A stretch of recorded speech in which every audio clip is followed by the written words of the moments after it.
Hi folks, how are you all doing today? I am back with another brand new video where in the previous session we have learned about math blocks, right? So if you have not watched my previous video, please do go back to my channel Folx Hub, open playlist Applab and do watch that, right? And today we're going to discuss about control blocks, which are very important for anyone to understand. Okay, because these are the most used blocks in any app, right? So while you have to iterate something, while you have to decide upon something, right, you will be using these blocks only. Okay, so let's understand each and every block present in the control category, right? So starting off with for loop. Okay, so loops, conditionals, and about the timeout thing. Okay, so we'll be learning about all these things today. So starting off with for loop is the like it is very important loop. Okay, and you have to only use this loop when you only know the starting value, ending value, and the incrementing value. Okay, so you should definitely know about these three things and only then you can use for loop, right? So for loop has three expressions in it. The first one being the initialization expression, and the second one being conditional expression, and third one being incrementing expression. Okay, so in the initialization expression, we generally initialize the value. The starting value is initialized over here. Like we every for loop will definitely have a variable, and that variable is generally called as counter counter variable. Okay, so this counter variable always starts off with zero, value zero. Okay, or one, or any other value you can definitely use, right? So that will depend upon the need and based on what exactly you're doing, so based on that. Okay, and so the conditional expression will always be the last value where you want your loop to be executed for this many number of times, right? Like X number of times, let's suppose. Okay. So you have to give the ending value according to that. Okay. Let's suppose I want my loop to be continuously executed from 1 to 10. That means I want 10 iterations, right? So then what will be the starting value? I want my starting value to go from 1 and I want my ending value to be at 10, right? So if I write I less than 10, then it stops at 9 only. Okay. So for this, what can I do? I have to write I less than 11. Okay. So what happens when I write I less than 11? Then whatever is the value which is less than 11, till there it gets executed, right? So that means till 10. Okay. And then we have I plus plus over here. So this is incrementing expression. So incrementing expression is something where how many times you want to skip while iterating the thing, right? So let's suppose I will write I plus plus here. That means I'm just iterating it by increasing one each time after my iteration. What am I increasing by one? I'm increasing the counter variable by one each time. Okay. So if I'm starting off with zero over here, that just means that it's the starting value of the loop will be zero. Okay. That means I will execute for the first time with the value zero only. Okay. So then after the complete execution of the for loop, so it goes again back to the same point and then it just sees we have I plus plus. That means 0 plus 1 become 1 now. Okay. So now the I value will iterate itself for 1. Okay. Being 1.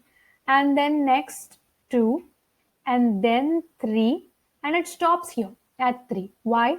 Because I have the conditional expression as I less than 4. The value which is less than 4 is 3, right? So it is stopping at 3 only. Okay. So this is how the loop iterates itself for 4 times as the I value is starting with 0. So if the I value was 1, then what would happen? Then it would continue executing for 1, 2 and 3, but not 4 definitely because I is less than 4, right? So if I want number 4 to be included, then what can I do? I would just write I less than 5, right? So if I want my loop to be stopping at 5, then I would write I less than 6. Or you can also use a less than equal to, right? So less than equal to is just nothing but So I less than equal to 4. Then what happens? The iteration will continue till 4 and it stops at 4. Okay. So this is what happens with the for loop. And then we have while loop is something where you want to check a condition, and if that condition is true, you want it to be continuously executing, and until and unless it becomes false, this will not stop executing itself. Okay, so this is like a continuous loop. Only when the condition given inside the while loop is false, so only then it stops executing itself. Until then, it will just continue forever. Okay. Forever, I mean to say, if while is true always, then it executes forever, right? So it becomes a infinite loop. Okay. So making your while loop an infinite loop is very much easy. If you just write while true, that's it. It becomes infinite loop. Okay. So, or if you write while one, that's it. It becomes infinite loop. Okay. It continuously executes forever. Okay. Then it's a conditional loop basically. So this is like for loop is something where you are iterating, right? So this is a iterative loop, and while is a conditional loop because it is checking condition and then it is executing, right? So and then we have if. So if is a conditional statement. So generally people get confused between conditional loops and conditional statements. Okay. So loop is something you can only call something as a loop when it is iterating over and over again and again, right? So conditional statements never loop themselves. Okay. You can place if conditional statement into the while loop. This is possible. But if conditional statement is never a loop, okay, that really doesn't execute itself again and again or over and over. Okay. So this only executes one time, right? If you want it to be executing multiple number of times, you can either do this, you can put this in while loop, or you can put this in for loop. This again depends on the need and the requirement, right? So if conditional statement will check the condition, whatever is written inside this, right? So if the condition is true, this will be executing itself, right? But only one single time. Okay. So if the condition is false, automatically it ignores whatever is written inside. It just goes to the next point. Okay. The cursor moves to the next point. And then we have if else. So if else is another conditional statement, like type of conditional statement, we can say, right? So if only can handle one single condition, right? So if it is true, it executes. If it is not true, it doesn't execute. That happens with if. If else is like we are giving an option to the user where he can at least execute else if the if is not getting executed, right? So if this condition is true, then whatever is written inside if will get executed, else the other else part will get executed. Okay. So it's like it's not leaving off abruptly, unlike if, right? So if is like it will check the condition. If it is not true, it just completely leaves this and goes to the next point, right?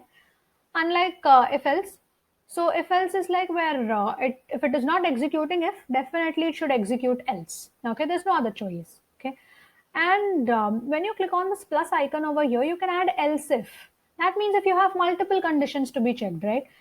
We never have only one single condition to be decided upon, right? So we might have multiple conditions to check. So then you can use if else if. Okay.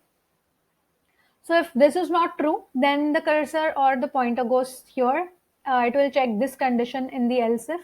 If this is also not true, only then else part will get executed. If not, it will execute else if, and then it will just ignore the else and it just comes out of that conditional statement. Okay. So this is about for loop, while loop, if conditional statement, if else conditional statement, and if else if conditional statement. Okay. So we can never call if and if else if as a loop. It is not a loop, not at all a loop. It is just a statement which we can decide upon. Okay. So from where we can take decisions, right? And then get time. So get time is again a predefined function where you can get the current time in milliseconds. Okay. So then we have set timeout. So set timeout is again a function where you can set a timer after which you want something to be getting executed. Like if you want your code to be in a delay, you can use this.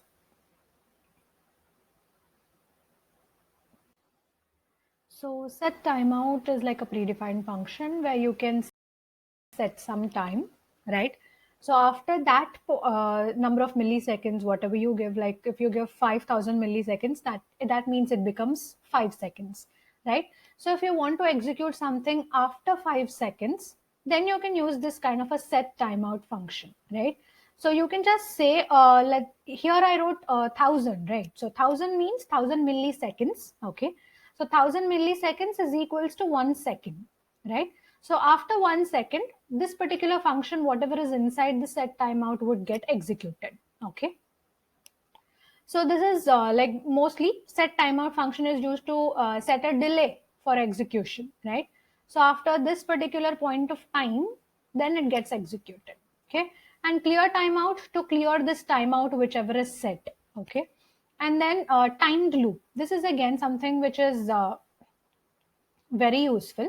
So timed loop is, if I write 1,000 milliseconds here, that means after every 1 second, this will be executed again and again forever. Okay. So this is like an infinite loop. After every second, it gets executed again and again. So if you want something to be happening over and over, right? So you can use this. And that too, if you really know what time it has to repeat itself again and again, right? So let's suppose you want to repeat it after 1 minute, okay? After every minute, it has to execute itself again and again. You can do that by writing 60,000, right? So 60,000 milliseconds is 60 seconds. So 60 seconds is equals to 1 minute, correct? So that's how you can do it. And then we have stop timed loop. Stop time loop is basically used to stop the timed loop, whatever is set, right? So this is how the control blocks are, and they are working for like looping things or conditional statements where you can decide upon something, right? If you want your computer to be taking a decision by itself, right? So then you will be using conditional statements, right? So you can loop something if you want to iterate over and over again and again. And then there are few functions which are related to time, basically, right? So like getting the time, setting the timeout for like delaying your code a little bit, right? And then you can clear that same timeout, and you can use timed loop for executing itself again and again after every certain time, right? So, and stop time loop is to stop the time loop. Okay, so this is all about the control blocks, right? I hope this was informative and useful for you guys, and I hope you're enjoying this, right? So we will be meeting in the next video where we will be discussing about another category of blocks. Until then, you have to please like, comment, share, and subscribe to my channel, Folks Hub. And please do watch the complete Applab playlist, right? So that you will be understanding whatever is happening in the content. Okay. So yes, I'll be meeting you in the next video. Bye and have a great day all.